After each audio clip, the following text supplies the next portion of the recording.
30 poin doktrin yang disampaikan oleh pendirinya. Bahaya. Ini harus diketahui oleh semuanya.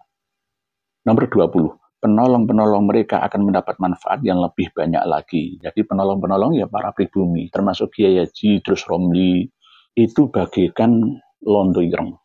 25. Percayalah bahwa kalian adalah kaum yang tertinggi, wahai para habaib. Niscaya kalian akan benar-benar demikian. Ini doktrin. 70 orang kiai yang alim itu tidak bisa mengalahkan satu orang habib yang ODGJ. Benar. Itu doktrin. Jadi ini gerakan masif. Jadi jangan heran. Jadi ini secara turun-temurun. Sampai generasi saat ini tetap nyambung terus. Sampai ketika ada cerita-cerita dusta, khurafat-khurafat yang ada, itu berarti memang ada sumbernya dari leluhur mereka. Dan itu diuri-uri, dipertahankan, ya, dilestarikan sampai sekarang.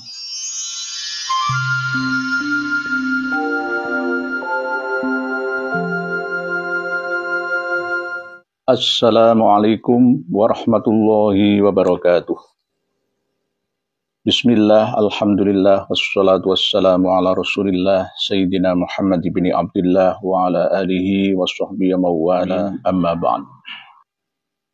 Ini penting untuk saya sampaikan, ada 30 doktrin yang tertulis secara resmi yang diterbitkan pada 98 tahun yang lalu, yakni tahun 1347 Hijriah. Ini mendekati usia 1 abad Rabithah Alawiyah berdiri di Indonesia. Tujuannya untuk apa? Apakah untuk kaum mereka sendiri atau untuk kita semua umat manusia di seluruh Indonesia? Selanjutnya kita akan bahas bersama-sama dalam 30 poin doktrin kata-kata mutiara yang disampaikan oleh pendirinya pertama kali dulu. Majallatur Rabithah al-Juz'ani al-Thamin wa Tasi al-Mujallad 1 Rabiul Awal Waribu Isani tahun 1347. Ini bahasa Arab. Majalah Rabithah Alawiyah yang menerbitkan konun asasi kata-kata mutiara, nasihat-nasihat tertua. Ini adalah Habib Alwi bin Thohir Al-Khaddad, termasuk pendiri Rabithah Alawiyah. Ini sangat berbahaya. Oleh sebab itu harus saya sampaikan sebagai bagian daripada 85%. Sekarang 86% yang sudah saya buka ke publik.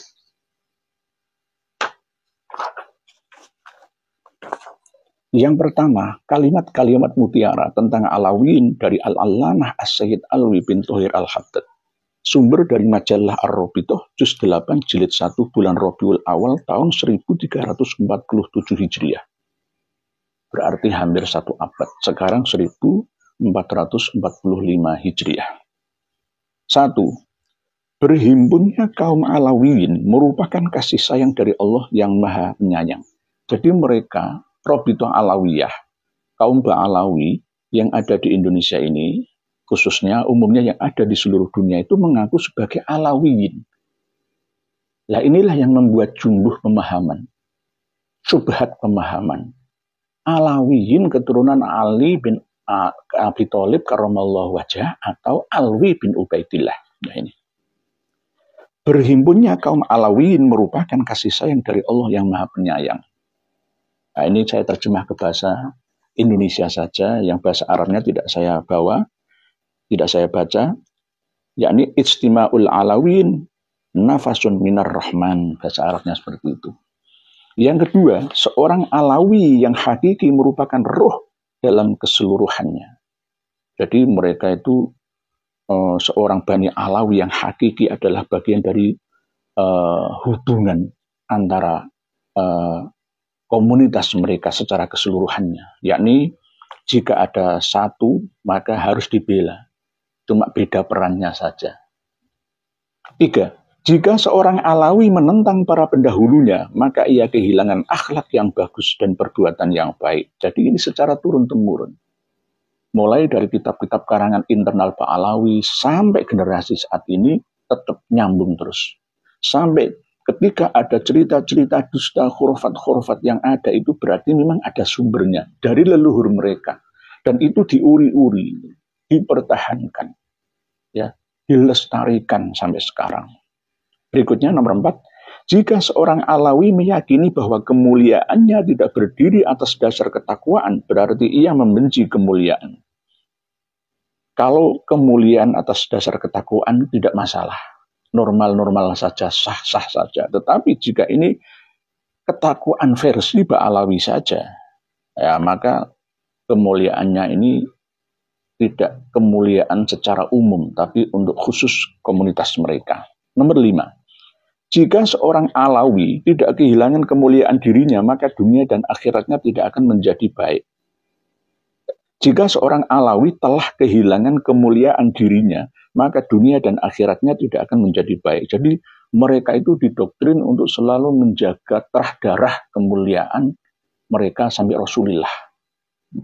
Nomor 6, bila darah Alawi bercampur dengan darah yang jauh dari ilmu dan kebaikan, maka ia akan menjadi benar-benar rusak. Jadi mereka itu eksklusif. Tidak mau campur dengan orang-orang bodoh seperti saya. Seperti mungkin Anda semua. Mungkin orang-orang kampung yang ba'idun anil ilmi. Itu mereka menganggapnya nanti akan tercampur kotor.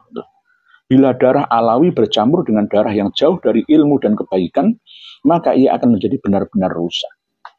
Ini baik darah ketika darah masih hidup ataupun darah ketika menikah. Mencari yang kafa'ah di antara imro'ah, muslimah dari kalangan Alawiyah sendiri. Berikutnya nomor 7, jika saja kaum Alawiyin tidak berpegang teguh dengan pegangan kafa'ah, maka sudah jatuh akhlak mereka sejak dahulu. Ini loh yang ditentang oleh Syekh Ahmad Surkati, dan begitu juga ditentang oleh Habib Abdurrahman bin Ubaidillah As-Sakof, Mufti Hadramaut sana. Jadi kafa'ah. Tapi boleh menikahi selain dari golongan Habibah, sebanyak-banyaknya nggak apa-apa. Sama dengan seperti raja, boleh menikahi permaisuri, tapi garwa ambil selir ini berapapun boleh-boleh saja. Dan ini dipraktikkan tidak semua, sebagian. Secara diam-diam ataupun secara terlihat, seperti Habib Ali bin Jindan. Mohon maaf. Nomor 8. Belum pernah saya melihat suatu kaum yang seperti Alawiyin, di mana pengaruh darah paman atau dari pihak ibu lebih kuat dari pengaruh darah ayah. Nah ini loh, mereka itu mengaku paling Superman, bukan Ustadz Superman Abdul Karim, bukan, Superman, manusia super, manusia yang unggul dan hebat dan tinggi, derajatnya lebih kuat dari pengaruh darah ayah. Nomor 9, perdagangan yang lebih rugi dari perdagangan Abi Ghobsan adalah seorang Alawi yang menjual pendahulunya dan kaumnya dengan dunia. Nah ini doktrin untuk kalangan mereka sampai keturunannya. Jadi harusnya karena mereka itu keturunan ningrat, orang mulia, ya, sadah atau bahasanya seperti itu, orang yang tercinta dan dicintai, maka tidak boleh menjual tata nilai, ya, aturannya ditukar dengan dunia versi mereka.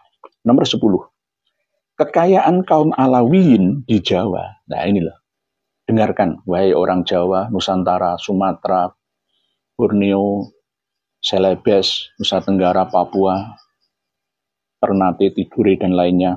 Kekayaan kaum Alawiyin di Jawa akan kembali menjadi kemiskinan yang parah dan bercerai-berai selama mereka tidak memelihara pagar agama dan akhlak. Jadi mereka memang menekuni dunia keagamaan, kesufian. Jadi menjadikan agama ini sebagai ladang penghasilan. Dengan mata seperti saya ini bisa ya menipu banyak orang. Yang penting menguntungkan saya dan golongan saya dan klan saya. Ini. Dan tidak tumbuh tolong-menolong di antara kelompok mereka. Jadi mereka memang sudah mengupayakan sejak lama. Sehingga jika ada keterangan tentang Jawa bintu Tarim, Indonesia milik Tarim, ya, termasuk ada Habib Alwi, Sohib Bogor. Ada, Sohib Bogor itu ada. Selain Sohib Malang, Sohib Solo, pemilik kota Bogor itu sudah ada di dalam kitab mereka Al-Manhajus Sawi. Nomor 11. Saya tidak melihat seseorang yang lebih jauh dari kebaikan daripada seorang Alawi yang kebarat-baratan. Artinya memang mereka mendidik generasi anak cucunya agar tidak meniru gaya hidup orang Barat. Tetapi ternyata hasilnya bahkan meniru orang Barat karena dibawa oleh orang Barat. Orang Barat itu siapa? Ya Belanda. Yang membawa mereka tahun 1800-an ke Tanah Jawa. Sebelum tahun 1800-an alias 1700-an Masehi, mereka sudah datang untuk berdagang atau membantu menyampaikan ajaran agama Islam kepada penduduk Nusantara. Datang ke Pasai, datang ke Kesultanan Mempawah, datang ke Kesultanan Al-Qadriyah, datang ke Jawa. Tapi untuk berdagang, pengaruhnya tidak begitu terlihat. Ya, hanya dijadikan sebagai guru ngaji. Nomor 12. Jika seorang Alawi bercampur dengan orang dusun, ia akan menjadi beku dan membatu. Nah inilah. Nomor 12. Jika seorang Alawi, para Habib itu bercampur dengan orang dusun, orang desa, wong gunung, wong pulau, wong tambak, wong terpencil, itu akan menjadi beku dan membatu, alias akan hilang keaslian Ba'alawinya, keturunan Alwi bin Ubaidillahnya. Dan jika ia terlalu bercampur dengan orang-orang umum, maka ia akan menjadi terlalu longgar. Bergabung dengan orang-orang umum, ya, selain dari golongan mereka, Khadromi, ya, akan longgar, alias dalam arti wawasannya mungkin akan terkontaminasi, ya, dengan pemahaman-pemahaman yang bukan dari nenek moyang leluhur mereka. Sehingga tak dapat menjadi kokoh dengan kaumnya. Nah ini loh, ini doktrin namanya. Doktrin. Doktrin. Nomor 13, jika seorang Alawi kehilangan keberagamaannya, ia akan kembali seperti anjing yang buta. Jadi, jika seorang Alawi misalkan ada Habib Thomas Riwu As-Sekaf yang menjadi pastor itu, ya itu kenapa kok mereka nggak menganjing-anjingkan Habib Riwu As-Sekaf, Thomas Riwu As-Sekaf itu, dan banyak lagi Habib-Habib yang lain yang menjadi anggota Partai Komunis, baik komunis awal sebelum kemerdekaan ataupun setelah kemerdekaan Indonesia. Nomor 14. Bila seorang Alawi tenggelam dalam kemewahan, maka ia akan kehilangan kemuliaan. Ya ini harusnya ditiru.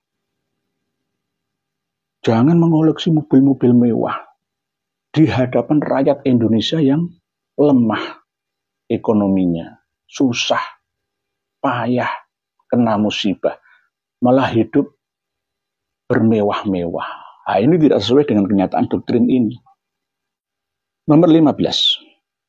Orang tidak melihat yang lebih hina dan lebih buruk selain daripada seorang Alawi yang bakhil. Jadi orang Alawi, Habib yang bakhil itu akan terlihat hina. Tapi bakhilnya dengan siapa? Dengan di antara mereka sendiri. Jadi tujuan didirikannya Robito Alawiyah 1928 itu untuk komunitas mereka sendiri. Tidak ada manfaatnya secara umum untuk bangsa dan negara Indonesia. Kalau toh ada, misalkan dalam hal pendidikan sosial, ada, tetapi tetap doktrinnya ditarik ke mereka. Nomor 16, sesungguhnya benih yang ditebarkan di tanah Alawiyin yang suci akan tumbuh berkembang dan akan muncul buahnya yang berlipat ganda. Jadi mereka itu termasuk masih menggunakan, menerapkan, meyakinkan kepada seluruh keturunan bahwa mereka itu orang-orang suci. Innama yuridullahu liyudhiba ankumur rijsa ahlal baiti wa yutahhirakum tathira itu. Nomor 17, sesungguhnya pemikiran untuk menghimpun kaum Alawiyin telah digerakkan oleh waktu dan dikuatkan oleh kejadian-kejadian sehingga hampir menjadi suatu naluri. Doktrin ini. Nomor 18, sesungguhnya puncak keinginan kita untuk saudara-saudara kita adalah agar mereka menjadi orang-orang Alawiyin yang hakiki. Jadi mereka itu memiliki torekoh sendiri, torekoh Ba'alawi. Tapi antara torekoh Ba'alawi, Alawiyah dengan Alawiyin itu beda. Oleh sebab itu yang sering saya sampaikan, Seharusnya ketua Jatman Jam'iyah Thariqah An-Nahdiyah yang di bawah naungan Nahdlatul Ulama itu harusnya orang yang setia dengan Thariqah Al-Mu'tabarah Al-Nahdiyah. Tidak boleh justru malah dia itu ketua Thariqah Qadiriyah Naqsabandiyah Syadiliyah kok malah berpihak kepada Thariqah Alawiyah. Thariqah Alawiyah itu sama dengan Thariqah Al-Aidrusiyah, campuran dengan Syadiliyah, kadang juga Satoriyah, tapi tidak jelas dan belum diakui secara resmi oleh An-Nahdiyah, Nahdlatul Ulama dalam thariqahnya yang muktabaroh itu. Berikutnya 18. Sesungguhnya puncak keinginan kita untuk saudara-saudara kita adalah agar mereka menjadi orang-orang Alawiyin yang hakiki. Nomor 19. Jika perasaan untuk membela kaum Alawiyin mengalir dalam tubuh seseorang dari kaum kita, maka berilah kabar. Gembira kepadanya dengan kemuliaan dan keagungan. Nah, ini termasuk persatuan di antara komunitas mereka. Mereka bisa memberi satu peluang lowongan pekerjaan dalam satu kabupaten, satu kecamatan untuk klan-klan mereka. Setiap kabupaten mendirikan kantor cabang Rabithah Alawiyah. Kantor cabang Rabithah Alawiyah di mana-mana. Pusatnya di Jakarta, cabangnya ada di mana-mana. Rantingnya bisa ada di mana-mana. Dan bisa menguasai salah satu kota, desa, kecamatan, kabupaten tertentu di seluruh Indonesia. Jadi bahaya. Ini harus diketahui oleh semuanya. Nomor 20. Orang-orang Alawiyin akan mendapat manfaat dengan berhimpun, tetapi penolong-penolong mereka akan mendapat manfaat yang lebih banyak lagi. Jadi penolong-penolong ya para pribumi, termasuk Kiai Haji Idrus Romli, siapapun yang mendukung Ba'alawi, itu adalah penolong-penolong mereka. Kalau saya ikut kata-kata kasar ya, mereka yang mendukung Ba'alawi dari kalangan Muslim Indonesia, itu bagaikan londo kulit sawo mateng dan londo ireng. Mohon maaf. Nomor 21. Orang-orang Alawiyin tidak akan kuat memelihara akhlak dan sirah mereka tanpa berhimpun. Tanpa berhimpun ya Rabithah itu ikatan. Rabithah Alawiyah ikatan, perhimpunan, perkumpulan, komunitas keturunan Alwi bin Ubaidillah. Keturunan dari imigran Yaman yang berhijrah dari Hadramaut ke Indonesia, ke Jakarta, Surabaya, Pekalongan, Pasuruan, Situbondo, Sumatera, Borneo, Sulawesi, dan lain sebagainya. Nomor 22. Tidak akan sempurna tolong-menolong di antara orang-orang Alawiyin sebagaimana yang seharusnya, kecuali apabila ikatan mereka kuat dan himpunan mereka sempurna. Kemuliaan dan keagungan tidak akan tetap dimiliki oleh kaum Alawiyin kecuali apabila mereka saling tolong-menolong. Ya, ini komunitas mereka sendiri. 23. Orang yang paling ragu terhadap gerakan yang diberkahi ini, ragu dengan Rabithah Alawiyah alias Ar-Rabithah Al-Alawiyah adalah orang yang bakhil, orang yang hina, dan orang yang mengaku-ngaku. Sedangkan dari termasuk Al-Irsyad itu juga bisa dikatakan orang hina, orang yang mengaku-ngaku dan orang bakhil. Sedangkan orang yang paling percaya dengan gerakan ini adalah semua yang mulia jiwanya, murah hatinya, dan tinggi cita-citanya. Jadi kalau ada kiai asli Indonesia, pribumi, semisal Kiai Haji Idrus Romli, didukung, ayo maju dikompor-kompori sebagai jubir. Bukan membela sebagai pejuang, tapi menjadi pecundang di negeri ini. Akan dicatat oleh sejarah sampai anak cucu kita nanti. Nomor 24. Siapa di antara kita yang mengetahui kedudukan pendahulunya di sisi Allah, maka tidak akan lemah hatinya. Di kedudukan mereka kan paling mulia. Sayyid, Habib, Raden, priyayi yang harus diletakkan di tempat yang tertinggi. 25. Percayalah bahwa kalian adalah kaum yang tertinggi, wahai para habaib.